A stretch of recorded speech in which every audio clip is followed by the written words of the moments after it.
இன்றைக்கி என்ன லன்ச் எங்கள் வீட்டில் பார்க்கலாமா? வெளியே மழை பெஞ்சிட்ருக்கு, அதுக்கு ஏற்ற மாதிரி இன்றைக்கி சமையல் எங்கள் வீட்டில் ரொம்ப சிம்பிளாக எளிமையாக ஒரு சாப்பாடு தான். இன்றைக்கி லன்ச் தான் நான் எங்கள் வீட்டில் ரெடி பண்ணியிருக்கேன். இப்போ பாருங்கள், சுட சுட சோறு ரொம்ப சூப்பராக மழை பெஞ்சிட்ருக்கு, அதுக்கு ரொம்ப ரொம்ப நல்லாயிருக்கும். இது நெய் போட்டு தாளித்த பருப்பு, அதுக்கப்புறம் நம்ம பருப்பு ரசம், சுட சுட பருப்பு ரசம். இது ரொம்ப இந்த மலைக்கு ரொம்ப நல்லாயிருக்கும். அப்புறம்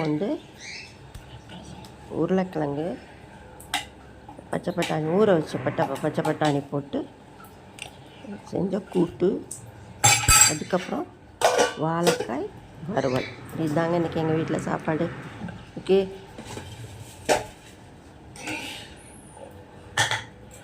வாழைக்காய் வறுவல்.